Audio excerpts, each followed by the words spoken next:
When most people watch Azula, they see a cold, calculating villain. But looking through a clinical lens, we see something much more tragic. A child who learned very early that love is not a right, but it's a transaction. In my recent short, I talked about how her breakdown wasn't just madness. It was the sound of a person who finally ran out of energy to be perfect. Today we are going to trace that fracture from her early childhood through the events of the comics to understand the psychology of the Fire Nation's most perfect failure. On one side, she had Ursa, a mother she perceived as seeing her as a monster. On the other, she had Ozai, a father who only offered praise when she was deadly. This led to malignant perfectionism. Azula didn't practice her forms for hours just to be the best.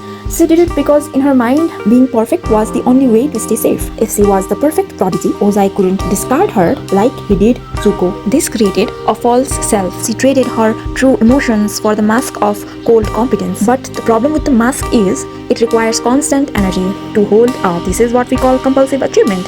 She wasn't trying to win, she was trying to prove that she deserved to exist. For years, our Azula's primary coping mechanism was control. If she could control her emotions, her friends, her enemies, she was fine. But at the boiling rock, Ty Lee and May chose Zuko over her. Her internal logic shattered. She never learned how to connect, only how to coerce. When fear stopped being an effective tool, she had nothing left in her emotional toolkit. This triggered a rapid descent into paranoid ideation. Think about her cutting her hair or seeing her mother in the mirror. Yeah, that wasn't just stress. It was her mind unable to distinguish between internal guilt and external threats. By the time we reach the final Agni Kai, we aren't seeing a warrior, we are seeing a total mental breakdown. Even the strongest fire burns out without the air. For Azula, that air was unconditional worth that she never received. Her story didn't end at the finale. In the graphic novel, we see the long-term effects of her trauma. In the search, her hallucinations of Ursa continue, showing us that her inner critic is still tied to her mother's perceived judgment. She is trying to find a purpose in the world where she is no longer the princess or the perfect weapon. In Smoke and Shadow,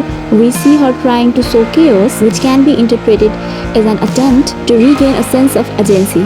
If she can't be the perfect ruler, she will be the perfect antagonist. She would rather be feared than be irrelevant. Azula is a reminder that strength built on conditional love is actually incredibly fragile. If you feel like you have to be perfect to be loved, please listen. You are worthy even when you are not winning. Don't let your inner Ozai tell you otherwise. Azula is one of the most complex characters in the animation because she shows us that behind every monster/villain is often just a broken child who stayed strong for too long. With the new movie leaks circulating, I'll admit, I've been looking for any signs of Azula.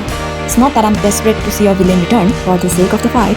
It's that from a clinical perspective, I'm deeply curious about her long-term recovery. In Spirit Temple, we see a classic case of resistance to treatment. Even when presented with the truth of her trauma, her ego defense is so strong that she chooses her mask over the pain of healing. After everything she's been through, seeing how she navigates the world as an adult would be a fascinating look at the reality of healing from that kind of complex trauma. Whether she finds peace or continues to struggle, her story is the one I'll be watching closely.